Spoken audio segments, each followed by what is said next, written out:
Uh-huh. And Kyle's officially started us off there. Yeah, you're listening to the Arsenal and watching the Arsenal Review USA podcast. It's the podcast for the American Gooner in association with Arsenal America. We're on ArsenalReviewUSA.com, or, if you're using this Google Hangouts format or YouTube Live format, I'm sure you've found some other instances of us on the internet. So we're just going to start talking about Swansea and Arsenal. A return to form for Arsenal. It's 6 wins on the trot now in the Premiership. So that's not too bad, I think. And joining us at some point will be Dan Roebuck. He's the Arsenal match day commentator, and I'm sure he's got plenty of insight on the Xhaka red card. Yeah, so we had lots of goodies planned for this. We still do have lots of goodies planned for this live show, like giveaways and stuff like that. One of them was, full disclosure, a Xhaka T-shirt. We might shelve that, Kyle. I don't know if well, hey, it's been produced, so I'm sure at some point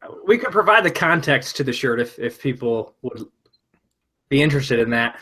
But as you may know, we have a Patron program on the show. You can check it out on the website if you choose to, but our premium patrons have access to kind of some goodies throughout the year, and of which last year we did the Peak Ozil T-shirt, which I am wearing today, but this year we thought a Boom Xhaka Laka T-shirt would go over well, considering his rocket of a left foot that we've seen so far this season. However, this weekend proved that he is flawed as a soccer player, as a footballer, as we all are. I think aside from, of course, the red card and the giveaway for the goal, he played pretty well. But you could say that about a lot of players. Aside from this, they played pretty well. Either way, we were gonna preview that design as something that people can purchase leading up to the holidays, of course, but also as our premium patron giveaway. So we may still do that, we may not. But either way, that something like that is coming. But maybe more importantly, as Joel mentioned, is that we have had we've done plenty of promotion around this guy over my left, I guess. And he's just like yeah, there. Yeah, there he is. Welcome, Dan. How are you? How are you? I'm good. Good. Well, I was giving everyone on the show so far kind of the rundown on how they win this guy over my shoulder here. So we're giving away a jersey, and as you may know, if you retweeted or engaged with the video promoting this show, you got in the hat. So we'll be announcing the winner at the end of the show. Today, here in about 25 minutes or so, you'll know who gets to take home this guy here. But welcome, Dan, and Joel, I'll let you kick us off with getting Dan involved in the Swansea review. Well, easy enough. We were just talking about what kind of a back-and-forth game it was for Arsenal. And, it was a game that saw a lot of goals coming immediately from mistakes by either team. I mean, I'm just wondering, Dan, what did you see while you were there? Did you see, anything to suggest that there were nerves, that there was, even apathy that led to these goals? Or was it just kind of like the post-international break jitters or lack of cohesion that we usually get? Yeah, I think it was, complacency is a word that my co-commentator on the day, David Hillier, suggested. You go 2-0 up and you're bossing the game, and it appears that you're going to win this easy. But we all know that the Premier League's not like it. We all know that potentially any team can be good enough to give any other team a game. And obviously it came from his mistake, as you suggested, because Xhaka lost the ball and Sigurdsson managed to score. And that gave them a foothold in the game. I think prior to that, they were struggling a little bit. But we've seen Arsenal in the past, off the back of international breaks, and I made the point that I think every single one of the starting 11 played the second game of the international break, whether senior level or under 21 level, which I think is what Hector Bellerin did. So a little bit of international break, a little bit of complacency, and it turned into a game that we didn't really want, but we got the job done in the end. Yeah, that's all that matters, I guess, in the end. I mean, were you surprised by the Xhaka red card, or I guess the decision? No one's really calling it a red card. The decision to send off Xhaka. Go ahead. I was massively surprised. And strangely enough, just before we came on air for this, I was just one or two sort of newspaper reports, and they were suggesting that it was a red card, and he should have been sent off. And for my money, it was just a yellow card. We've all seen it before. You take one for the team. I've described them so often that it's a yellow card. It's cynical, yes, no doubt about that. But it's on the halfway line. It's not particularly violent, and I believe it's a violent conduct charge. So I believe it's going to be a 3-game ban. But he catches his heels. He doesn't scythe him down. It's not studs into a calf. It's, a clip of the heel. He goes down, and it's a yellow card all day long. And I just could not believe he was sent off. Unfortunately, I think for club and country, that's the 8th red card in the last 30 months. That's the stat going around. So. He does have that reputation, Jack. Yeah. Well, people have been asking for another Patrick Vieira. So there you go. Yeah. Yeah. But sorry, Dan. If you could just expand on that. I mean, I think don't get me wrong here. Maybe I am wrong. For most people, or especially players, I think it's the matter of the consistency that refs make these calls with, and consistently. I think that was the point you were making. You usually see that type of foul made all the time with the knowledge that they're just going to get a yellow card. We all know the routine. You're doing it for the specific purpose of not hurting somebody, but just breaking down a counterattack. I mean, is that kind of the consensus that was going around the Emirates after that card was awarded? Certainly from my point of view, and speaking to a number of journalists in the press room afterwards, my co-commentator David Hillier, a former Arsenal player, suggested the same. Arsene Wenger said it was a dark yellow. Which is a nice phrase and one that I might sort of use myself later on this season. So something in between a yellow and a red, but it wasn't a red card, and I don't get it. If you remember, Mikel Arteta got sent off. I think was it at Crystal Palace a couple of seasons ago, and it was a second yellow card that was very similar, and it's just a professional foul. I mean, if they want to change the laws of the game, then fair enough. But as it stands, that's just a yellow, and I feel for him it's going to be a 3-game ban. And aside from the error that led to the goal and the red card, and obviously we're putting a lot on him here, but aside from that, I thought he had a fairly decent game, and he fits into the Arsenal shape well, doesn't he? Mm-hmm. Yeah. I think Dan, aside from the red card and the giveaway this weekend for the goal, and every defender and every holding midfielder in the world has done that at one point in their career, that's for sure. But aside from those very on this particular, we stacked the holding midfielders that have been playing for Arsenal or will be playing for Arsenal this season. Sorry, say that again. You're just breaking up slightly. Yeah. So how do you think Xhaka's basically stacking up against the rest of the group that is playing that holding midfield role? Where do you think he goes from here? Given that there is a bit more competition and a bit more depth there. Yeah, definitely. What he gives, he's obviously got a challenge. He's obviously got a tackle on him, which we saw yesterday. He's got that devilment about him, but he's got a greater range of passing than, say, Francis Coquelin has. He is more willing to shoot from distance, as we've seen already this season, than Francis Coquelin. And I guess we're looking for someone who's playing alongside Santi Cazorla. So if it's a given that Santi gets one of those positions, then your options are Xhaka, Coquelin, El Neni. And I think Coquelin gives you more bite, gives you more tackling ability. El Neni probably gives you a bit more energy. He's probably a little bit more of a box-to-box midfielder. I think Xhaka's got all those attributes, and he can pick a pass, and I think that's one of the reasons that Arsene Wenger likes him. Mm-hmm.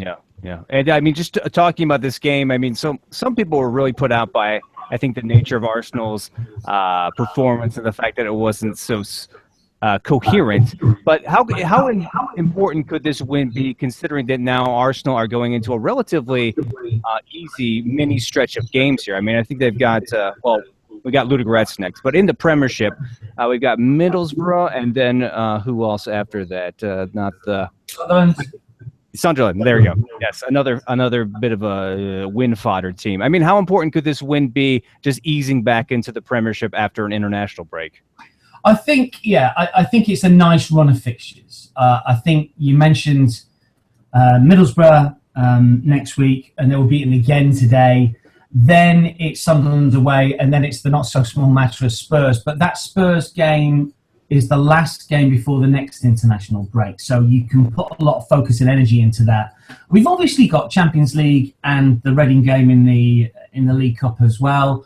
But they are all at home, save the Sunderland game. The Sunderland game is on Saturday morning. And then after that, Ludogorets away from home. And then we play Spurs, which is on a Sunday, I think, at midday. So it's a nice run of fixtures.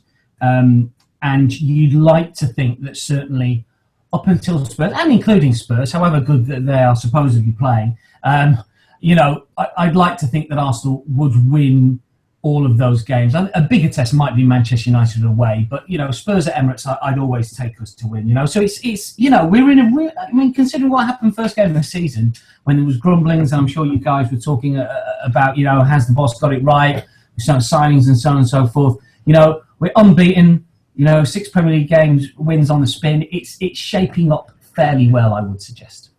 Yeah, I think the difference now is that Arsenal do have, we're just talking about the Xhaka issue and the fact that, he's, out for 3 games, unfortunately. But it is a very, very different feel to these kind of wins and to these kind of results afterwards. When you have a setback like that, and the difference now is you've got Xhaka sitting out while 3-4 other midfielders are lined up to take his place. Do you think that's something that, supporters could really fall back on? I think what you're talking about is squad depth here.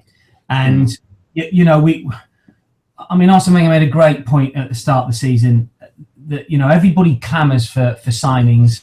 And if you sign players for 40, 50, 60 million pounds, then they must be good. People, look at the cost of the transfers and presume that they're good. But he's cherry-picked the players that he wanted. I'm not quite sure he would have gone for Mustafi if Gabriel hadn't have got injured and Mertesacker hadn't have got injured. I'm not quite so sure, but he's obviously picked a good one because that guy's coming in and has been terrific. Need another striker with Welbeck being injured. So Lucas is coming. We're not seeing too much of him, but again, it gives you that depth. And you talk about that holding midfield position. You talk about Xhaka coming in, who was signed right at the start of the summer. Coquelin can play there, El Neni as well. Ramsey's still got slight injury issues, but there are options there. So in terms of squad depth, I think we're in a fairly good place. I look at the squad and I don't really see too many weak points at the moment. Striker, you can argue because Giroud's got this toe problem that's keeping out at the moment, but I think we're in fairly good shape. Yeah, and it's crazy that that Alexis up top formation just seems to keep working somehow. Everyone has been bashing it, I think, just looking at it on paper when it first came out. But ever since Arsene Wenger started doing that, somehow it just keeps working. Can you put your finger on why? No, I can't. And I don't know what you guys feel about it, because at the start I thought this isn't going to work, and the reason I thought it wasn't going to work was because he's a ball player. He wants the ball at his feet. He wants to get involved in the game. You've seen him play. You know what he's like. We're not saying anything that anyone doesn't know here. So his positional discipline of staying in that sort of central role and being available in a certain position sort of goes, because that's what Giroud gave you. But what we've seen is Walcott and Alexis sort of trade places almost. The interchange and the interplay between those is very good. If Alexis does drop deep and look for the ball, Walcott goes into that advanced position. And also, and I don't want to put one on Olivier Giroud because I do like him as a player and I think he's got a lot to offer, and he will have a lot to offer this season. But you tend to think that Arsenal's attacks now have got so much pace to them that it doesn't slow up as much as sometimes it did. So I'm a sort of convert to Alexis being as a central striker. But you know what Arsenal are like. It's that forward four, if we can call it, it's always very fluid. It always has been. Mm-hmm. Yeah. And I'm back. I don't know what happened. I got the spinning wheel of death on my Mac. But I don't know if you covered this, Joel, and Dan, you can you just push this question aside. But just curious to get your thoughts on Theo Walcott as a player who has definitely received a lot of criticism over the last really couple seasons as being a highly paid player on the squad, but not really producing at the level you would think of a player paid the way he is. Obviously, we saw kind of Theo 2.0, as a lot of people are coining it, in the first half of this weekend, but maybe saw him regress a little bit in the second half with some of the easier misses that we saw. Just give us your thoughts on his form in general, because, quite frankly, 5 goals in 6 matches, I think it is quite impressive at this point. It's terrific, and I know that people looked at his performances for England and said, "Oh, he's dipped again, and that'll be the last of him." And to come back and score 2, and okay, he missed 2 chances as well. He hit the bar and he hit the post. I think that the post was unfortunate. The bar he should have scored, as we know. But I like the goals that he scored yesterday. I mean, these are goals that Theo Walcott doesn't score. These are 6-yard box poachers goals. He steals in between defender and keeper to get the first, and he's Johnny on the spot looking for a ball that bounces down inside a packed penalty area to swivel and shoot and put into an unguarded net for the second one. And he came back early in training, from what I believe. He wasn't involved in the Euros, obviously, and he took it upon himself to get fitter sooner. He wasn't standout pre-season. Alex Oxlade-Chamberlain was, with those 2 goals. I'm sure you saw one against Lens, was it, in France, and one in the United States. And you thought, well, Ox is probably going to get that right-hand flank, but Walcott did, and he's been brilliant. And let's just, fingers crossed. I know there has been stick, and you guys will know this, that some pundits in England are saying, well, let's see if he can do it for all this season. But the signs are looking good. 5 goals in the Premier League ain't so bad, is it? No, not at all. And I think looking at the Premier League as a whole, not a great start to the season. Obviously, you were there for Arsenal with the loss and the draw, but 6 wins on the trot so far the rest of the season, and tied at the top, at points-wise at least, with City going forward. What's your outlook on the season? I mean, it was pretty grim, pretty negative to start the year. Only from you guys. Yeah, well,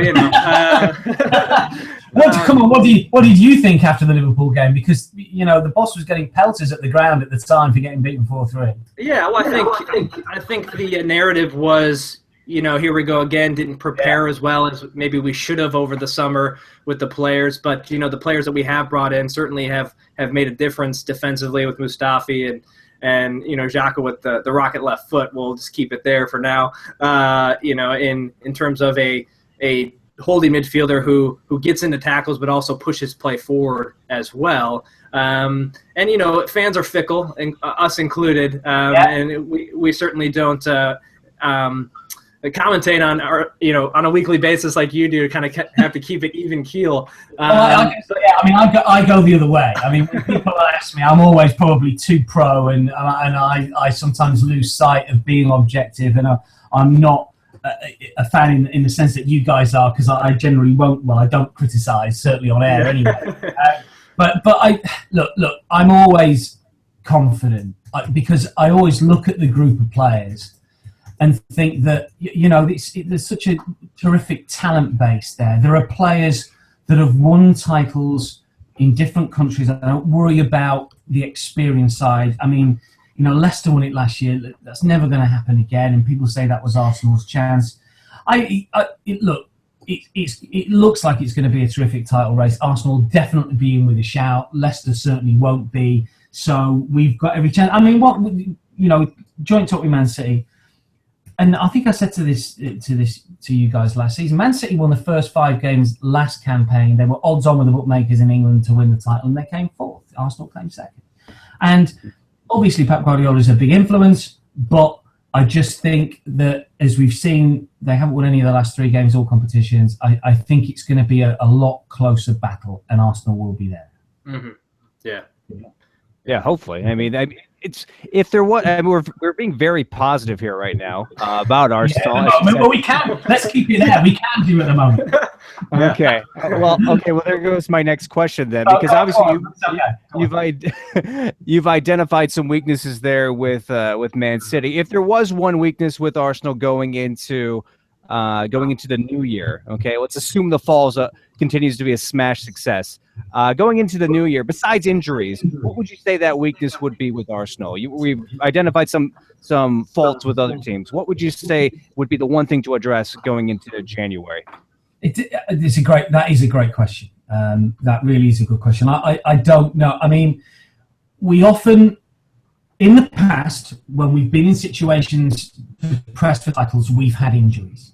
And we've had injuries to key performers at bad times, and it's prevented us from rotating when we've needed to rotate and get into that busy Christmas New Year period. Then you come back when the Champions League resumes, and you've got FA Cup, and you've got midweek and weekend back to back, and a lot of the time it's the fact that we haven't had the strength and depth of the squad and the ability to make changes, and that has scuppered us. Now, we talked about strength and depth before, and I'm fairly confident we've got that nailed down this time around. So I'd like to think that I don't know. I'm looking at Arsenal at the moment, and we talked right at the top about being a bit complacent, and Arsenal do have this tendency, I think, to think that maybe, look, we're 2-0 up and we can win these games easy, and maybe that might be a bit of an issue. I don't know. Sometimes, how on earth are we beating Swansea 3-2 when really that should have been a comfortable 3-0, 4-1,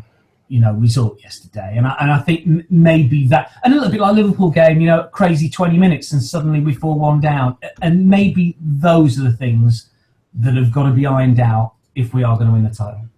Yeah. Well, hey, you wonder how we can lose or we can win that narrowly against Swansea. It's the Bob Bradley factor. I mean, coming from a UK citizen here, how could Bob Bradley look more American in your assessment, Dan, on the sidelines? I want to know what.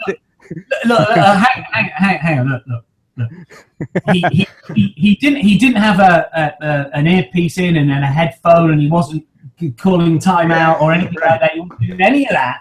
So let's give him a bit of credit. I mean, he seems to be a good football guy. This is a guy who, you'll know, he managed the United States national side, had a bit of a thing with Jurgen Klinsmann. I don't think they get on. Went to manage, was it the Egyptian national side? He's managed Scandinavia. He's managed, I think, Le Havre, wasn't it, in the French second team, narrowly missing getting them promoted. So he's obviously got a good temperament. I think he'll do quite well at Swansea. I know I was looking at Swansea message boards, as I usually do before I do the games, just to see what the opposition fans are thinking. And they were gutted that Francesco Guilin was sacked, because they thought he was the good guy. And I think that they're a little bit uncertain about Bob Bradley, even though he was all dressed in black. I thought he looked like Gary Player rather than anybody else. But yeah, I think he's good for the league. I sort of welcome him. I'm quite a fan of MLS in a way, and US football fans in particular are passionate and knowledgeable. And I think Bob Bradley, he's no mug. He's got a lot of experience and seems like a quite intense character. But a good compliment to what is turning out to be a world championship of managers, I think Arsene Wenger called it this season in the Premier League. Yeah, right. It just has to pocket the challenge flag, because those don't exist. So, so Dan, we thought we'd have a little bit of fun, kind of away from the Swansea match in general, or the season as a whole, and just kind of play a sort of a would you rather type atmosphere. Around Arsenal, of course, because that's what this show is all about. And so, first and foremost, goals aside, this is going to be a tough one. Goals aside, Henry or Bergkamp? You see, when you told me you were going to do this in your email earlier this week, there was no rider of goals aside, and now you're just blowing it up. Okay, so. Maybe records aside. Let's. You see, I'm probably more of a Thierry Henry fan than Dennis Bergkamp, and I know that the vast majority, Bergkamp generally comes out on top in these polls, doesn't he? And he was a terrific player. But I mean, there's some of the goals that Thierry Henry scored were just sensational. They were just out. They are what I think the Premier League's all about, or it was about in that era. Strong, physical performers playing at such speed, and Henry had the balance. He had, he could score spectacular goals. He could take on players. He could absolutely bully defenses. He was in his pomp. He was just terrific to watch in full flight. I'd go Henry over Bergkamp. What about you two? Oh well, we're both Kyle. I think we're both Bergkamp. Yeah, I knew you'd be. Everyone's Bergkamp. Everyone's Bergkamp. Okay, I was just gonna ask you, Dan. From my Dutch roots. Yeah, Dutch. Yeah. Okay. Yeah. So, Dan, I was gonna ask you that though. You said the majority tend to be or sound like they are pro Bergkamp. Why do you think that is? I don't know. It's a real good question, because when they started to do these polls, it was a few years ago now. I think when Thierry left the club, rather than when Dennis retired. And it surprised me, really, because obviously Thierry Henry, top goal scorer and so on. Maybe it's because Dennis finished his career at Arsenal and we had all of his best days. Thierry went on to play for Barcelona. I think he wasn't the same player then, even though I think he was 3 seasons, was he, Barcelona, and he went to play for the Red Bulls. And he's come back to this country and sometimes he's been a little critical of Arsenal, which I don't mind at all. But obviously most of these polls were a few years ago before he started working as a TV pundit. I don't know. I mean, Dennis Bergkamp was fantastic in some of the goals he scored and the chances he created and just his presence on the pitch. And we remember the goals against Leicester, the goals against Newcastle. I remember one for Holland as well against Argentina in, I can't remember which World Cup it was now, probably 1998. And he was absolutely sensational. And I guess the genesis of the new Arsenal was probably Dennis Bergkamp, even though he was signed by Bruce Rioch. I think that there's maybe the crossover of supporters between those fans who remember George Graham, who enjoyed the success, if not always the style of play that George Graham employed, and then when he sort of moved into the sort of proper Premier League era, and the fact that Dennis came along and the Bruce Rioch, but was moulded into an Arsenal player by Arsene Wenger and became a legend. Maybe that's why he spans a little bit more, and Henry came a little bit later. So maybe that's the reason. So we're going to stay on player personnel for a second, because we got a good question as it pertains to this year's squad, or this squad in particular, from Michael on Twitter. If you could only keep Alexis or Ozil, who would you choose? That is a nightmare of a question. You can just pick one and we can move on. It's fine. I think about this. I think it has to be Ozil. I think. Mm-hmm. I would tend to agree. Just. For what it's worth, I would disagree, but I think it's such no one cares. Such narrow margins there. Who cares? Yeah. All right. Two very different players, but what's been great about Alexis is that you can sense that he's just a complete winner and a complete machine. And even when he came off yesterday, he wasn't happy. He's never happy when he gets substituted, even if his job's done. He just wants to play in every single game, and he will run all game, all 90 minutes. He will never let anybody down. He's a terrific performer, world class player. But having said all that, Ozil just yeah. Okay. So this is probably an easy one for most people, but Emirates or Highbury? Well, Highbury was terrific. All the old grounds that we go to. Great for different reasons, right? Yeah, exactly. Look, Highbury was what was the capacity? 38,000 in the last few years. You want to go and see Arsenal play. You guys know. You come across. You want to get tickets. It's hard enough as it is. Emirates is a terrific stadium. People talk about the atmosphere at Highbury. I think modern football is just different. Highbury was brilliant for different reasons. Emirates, I think what we're lacking with Emirates is more of those nights and special occasions that we have at Highbury. I'll say Highbury, but Emirates will get there. Yeah. I think for Joel and I, being lifelong friends, doing this sort of show, starting it a while back now. Our first ever trip to see Arsenal in the flesh was Highbury of 2004, Boxing Day of all fixtures. So hang on, was that Fulham? Correct, 2-0. Pires and Henry. Yeah. Yes, Look at you. Yeah. And coincidentally, Bergkamp had an absolute stinker that day. I don't know why. Yeah, it's an absolute stinker that day. We were pulling our hair out in the stand. I think he got subbed in like the 65th minute. You might be right. I think was Edwin van der Sar playing for Fulham at the time. Yes. Yeah, and Brian McBride was in the Fulham side, and actually I believe Bocanegra as well was their left back at the time. Yeah, might be right. Yeah. So good times. Okay, so this. Okay, Dan. Sorry if I could just extend that question a little bit. Yeah. You said. I don't remember what you said after all this, but okay, as a commentator, in terms of food, which was the better stadium, or which is their stadium? Well, Emirates. What for press? Yes. For press, definitely Emirates. There are some there are some people who work for Arsenal media who get rather sort of, tearful and glassy-eyed about Highbury press room food. Highbury press room was tiny. They used to stack up. They used at half-time. Used to stack up these chicken drumsticks and chicken wings and in this big on this big plate in the middle of the press room. It was a tiny press room anyway. And friends of mine who still work at the website have been there as long as I have said, "Oh, it was fantastic at Highbury, but the chicken was awful. It was greasy. I never touched it." Whereas Emirates is just absolutely different class. For the press, I mean, for the fans, I would have thought that in terms of money, Highbury was probably cheaper than Emirates. But there you go. But yeah, for the press, Emirates wins hands down. Yeah, I was going to say, like the modern day food preparation and selection, I'm sure Emirates would be much better. I just didn't know if they had any like really, really good homemade pies or something at Highbury. What Highbury? No. Yeah. They did. They used to have this greasy chicken, and they had pre-packaged bagels. Nice. Yeah, but they did have a free bar. Mind you, there's a free bar at Emirates as well. Yeah. That's a different. All right. So let's move.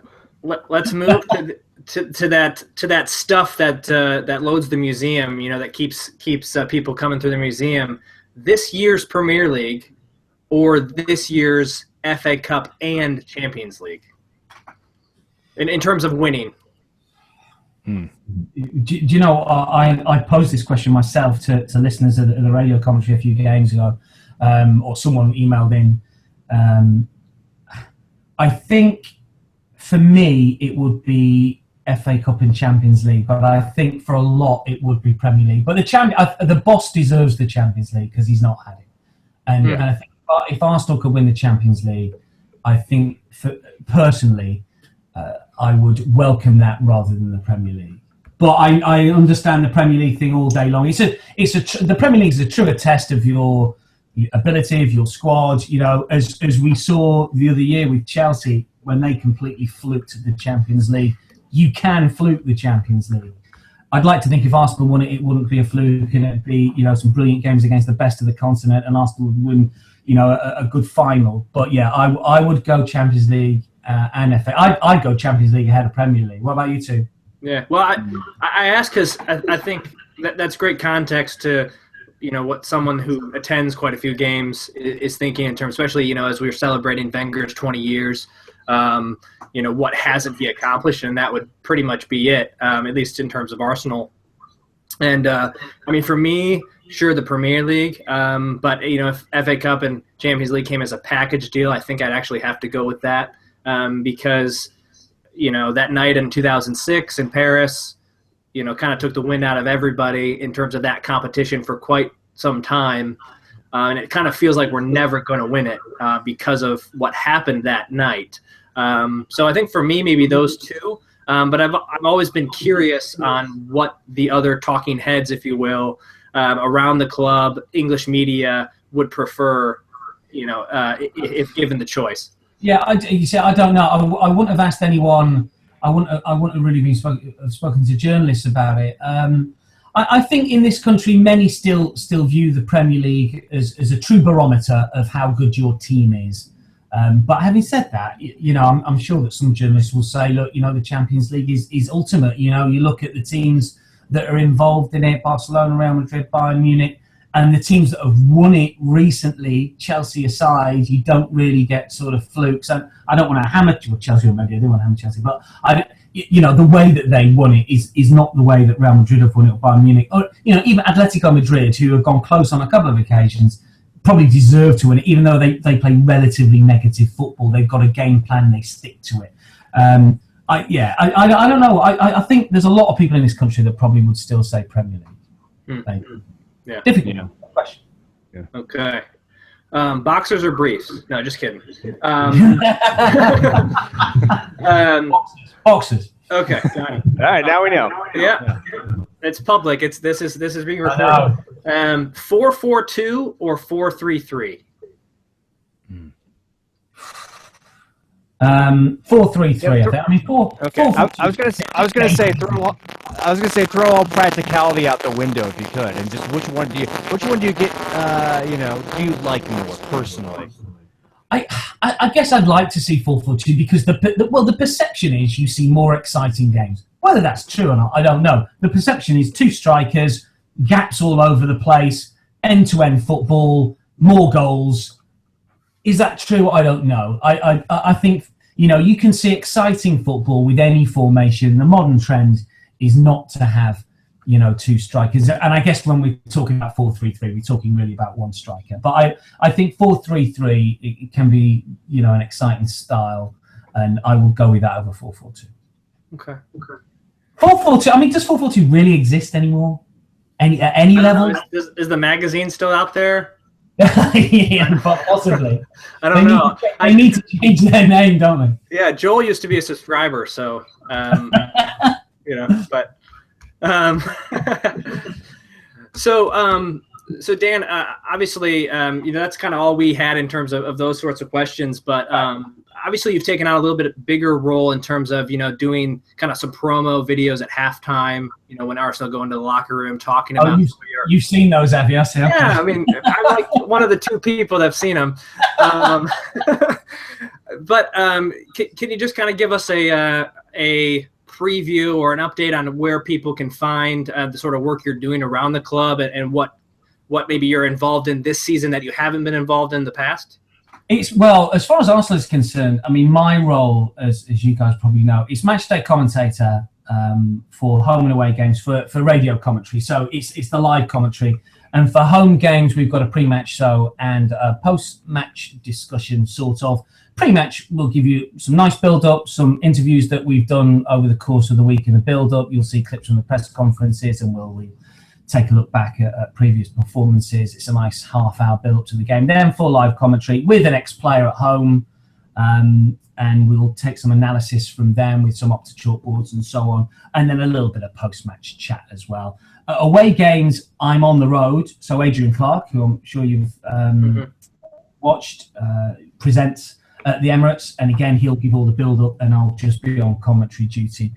Then we've got, I voice Arsenal 360, which I'm not quite sure if you guys get in America, because it's a magazine show with action and with interviews that we sell abroad, and I would imagine it goes into various territories across the globe.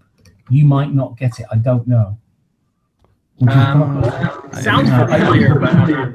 I think just in the States it's difficult because you've got your own, people who broadcast Premier League, so they've got their own rights. So I would imagine it might not go into your territory.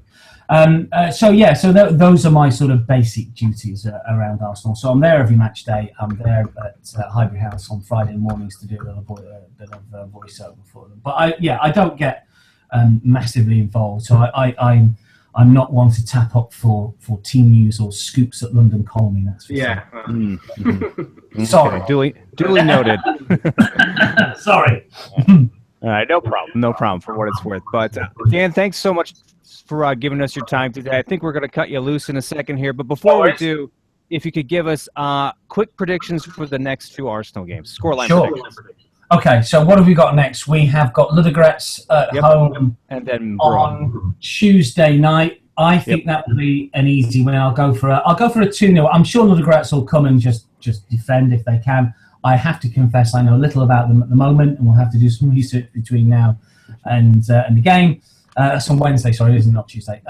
So Ludogorets, I'll go for a 2-0 win. Middlesbrough look poor. I will go for a 3-0 win. And then after that, what do you want Reading as well? Reading, I think, could be fairly easy. 3-0 again. And then Sunderland away might be a scrappy Burnley-esque, not playing well, but get the job done, 2-1.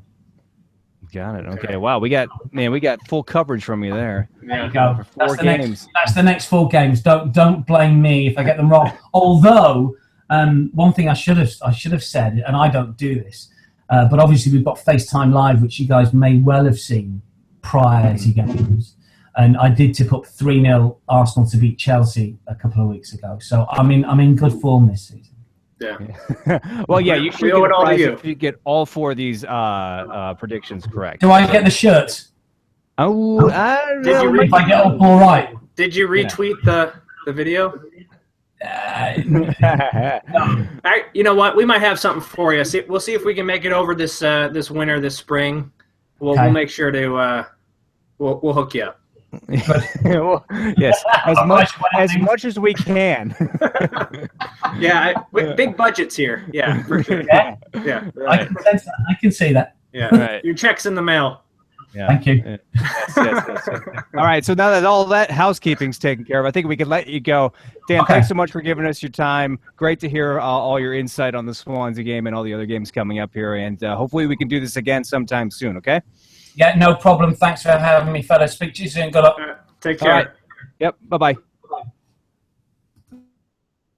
All right, so it's just me and Kyle now. If that doesn't persuade you enough to leave, we can keep you here, I think, with one or two things, Kyle. We've got a winner, first of all, of the shirt that is over your shoulder. Is that the actual shirt? I mean, are you treating that thing okay? It looks like it's a little stretched out. I washed my car with it a little earlier. Yeah, okay. I mean, it's going to go back in the bag, so. Yeah. Well, it's nice and disinfected, I guess. So you want to give that away now? Yeah, give it away. I was assuming we've got someone to give it away to. Okay, so just so people are aware, and I just want to review on how we do this sort of thing for prizes. It's not just a random, I just pick off, just the retweets from Twitter. We take everybody that enters these sorts of things, put them into an Excel spreadsheet. Everyone is assigned a number, and then there is a random number generator that produces who the winner is. So we try to keep it pretty official in order to give these sorts of prizes away in particular. So the winner of the Alexis number 7 jersey, which you see behind me here, is at _the_Devils on Twitter. And I believe that's the New Jersey Devils. I looked at their Twitter profile picture, so nothing satanic here, I assure you. But at _the Devils on Twitter. So thanks to everyone that engaged with the video promoting this particular live show. And I have no reason to believe that we won't be giving more things like this or, T-shirts that we're coming up with throughout the season for you guys to check out. So, well, we do have like we said, we have 2 T-shirts in the mix here. Both of them are Xhaka designs. Do we want to, pass those on to viewers right now? Do you want to show them a little preview, if we can? Sure. Sure. It's gonna be on my phone. All right, it's just telling you that right now. All right. Top notch.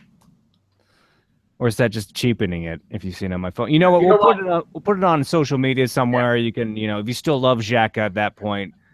Yeah, and there will be some others that are kind of Arsenal specific that aren't necessarily tied down to a particular player that we'll have for you as well. And then if people really do want the Peak Ozil shirt, as he starts to reach that Peak Ozil level this season as well, we could still have that available. So just let us know.